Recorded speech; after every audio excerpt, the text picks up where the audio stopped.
Assalamualaikum warahmatullahi wabarakatuh. Saya Fitria Ramadhani dengan NIM 230705137.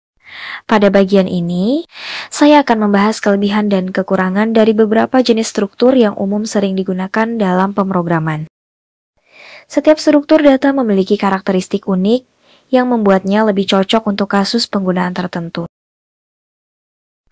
Kelebihan dari array yaitu pertama, elemen dalam array dapat diakses secara langsung berdasarkan indeksnya, sehingga operasi pencarian sangat efisien jika indeksnya sudah diketahui. Array umumnya menggunakan memori secara berurutan, sehingga tidak ada overhead tambahan seperti pada struktur data lain, misalnya pointer pada linked list. Dan konsep array sangat mudah dipahami dan diimplementasikan. Kekurangan dari array yaitu setelah array dideklarasikan, ukurannya tidak dapat diubah secara dinamis. Jika ingin menambah atau menghapus elemen, seringkali diperlukan pembuatan array baru dan menyalin elemen-elemen yang ada. Kekurangan yang kedua, semua elemen dalam array harus memiliki tipe data yang sama. Lalu jika tidak ada informasi tambahan tentang posisi elemen yang dicari, maka pencarian harus dilakukan secara linear. Stack. Kelebihan stack, pertama, operasi last in first out sangat efisien. Data yang terakhir masuk akan menjadi yang pertama keluar. Dan stack cocok untuk aplikasi yang membutuhkan penelusuran kembali atau backtracking, seperti pemanggilan fungsi. Kekurangannya yaitu hanya bisa mengakses elemen teratas stack. Untuk mengakses elemen di tengah atau bawah, perlu dilakukan operasi pop berulang kali.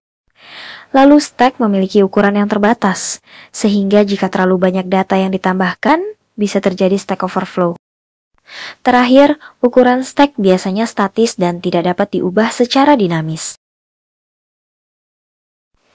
Kelebihan dari queue adalah operasi first in first out yang sangat efisien dan cocok untuk aplikasi yang membutuhkan antrian seperti pemrosesan tugas. Kekurangan queue sama seperti stack, hanya bisa mengakses elemen depan belakang dan ukurannya terbatas. Kelebihan dari linked list yaitu ukuran linked list dapat berubah secara dinamis sehingga mudah untuk menambahkan atau menghapus elemen kapan saja, dan juga fleksibel berbagai operasi. Kekurangannya yaitu, untuk mengakses elemen tertentu, kita harus mulai dari awal list dan mengikuti pointer satu per satu. Ini akan membuat akses acak menjadi lebih lambat dibandingkan dengan array. Kedua, setiap node dalam linked list membutuhkan memori tambahan untuk menyimpan pointer ke node berikutnya. Sehingga secara keseluruhan, linked list membutuhkan lebih banyak memori dibandingkan array untuk menyimpan data yang sama. Yang terakhir, logika implementasi linked list umumnya lebih kompleks dibandingkan array, terutama untuk operasi seperti pencarian dan pembalikan. Kelebihan yang pertama yaitu data terorganisir dalam struktur hierarkis. Ini memudahkan dalam representasi data yang memiliki hubungan hierarkis, seperti struktur organisasi, file system, atau ekspresi matematika. Lalu pencarian data bisa cepat jika seimbang, dan juga cocok untuk aplikasi yang membutuhkan pengorganisasian data berdasarkan hierarki. Kekurangannya, implementasinya kompleks. Kinerja sangat bergantung pada keseimbangan tree, dan juga tidak semua operasi sama efisien pada semua jenis tree. Grep sangat baik dalam merepresentasikan hubungan kompleks antara data, baik itu hubungan satu ke banyak, atau banyak ke banyak. Dan Grep cocok untuk model berbagai masalah nyata, seperti jaringan sosial, peta jalan, dan lain-lain. Kekurangannya, implementasi Grep umumnya lebih kompleks dibandingkan struktur data seperti array atau linked list, terutama untuk Grep yang besar dan kompleks. Dan juga banyak algoritma yang membutuhkan waktu dan ruang yang cukup besar. Nah, sekarang kita akan membahas perbedaan antara array dan list di Python. Meskipun keduanya terlihat serupa, ada perbedaan besar dalam hal penggunaan, tipe data yang bisa ditampung, dan fleksibilitas. Array adalah struktur data yang bersifat statis, di mana semua elemen harus memiliki tipe data yang sama, seperti integer atau float. Sedangkan list adalah struktur data yang lebih dinamis dan fleksibel, karena dapat menampung tipe data berbeda dalam satu list, dan ukurannya dapat bertambah atau berkurang. Sekarang mari kita buktikan dengan menggunakan Python. Kita membuat array menggunakan NumPy dan list menggunakan sintaks bawaan Python.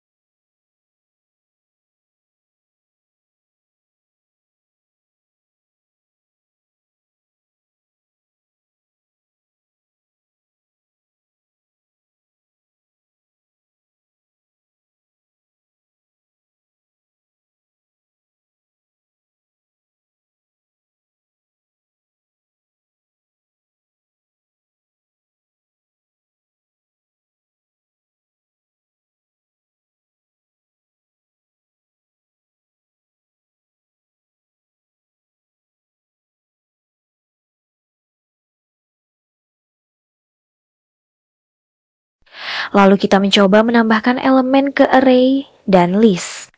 Hanya list yang memungkinkan penambahan elemen secara langsung.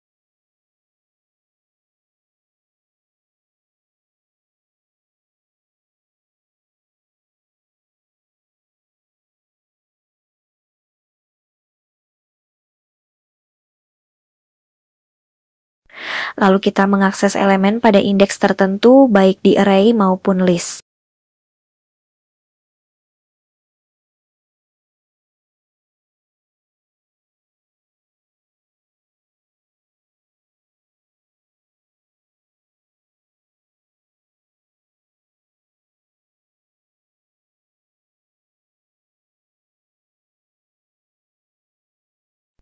Terakhir kita mengubah nilai elemen pada indeks tertentu di keduanya.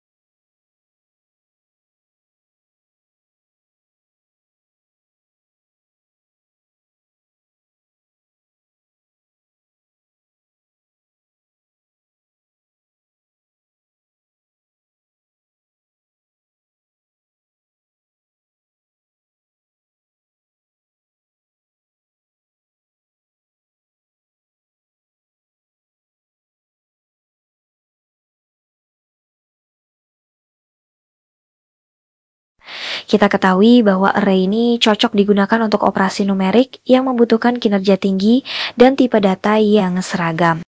Sedangkan list lebih fleksibel dan mudah digunakan untuk berbagai keperluan.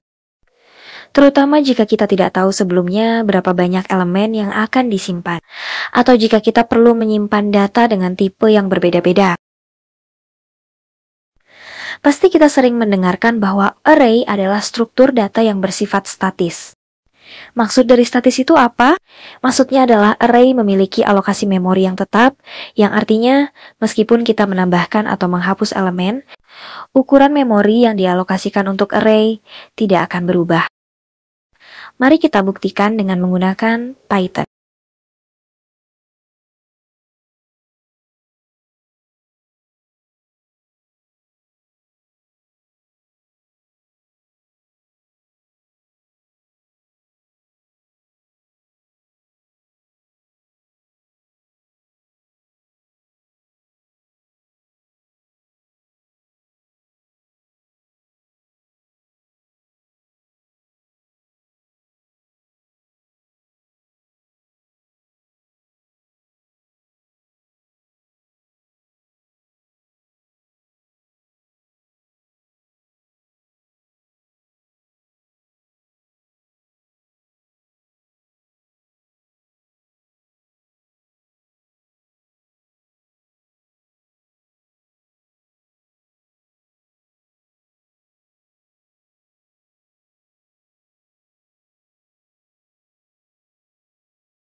Jika kita menjalankan kode di atas, kita akan melihat bahwa ukuran memori setelah penambahan dan penghapusan elemen cenderung tetap sama atau meningkat sedikit.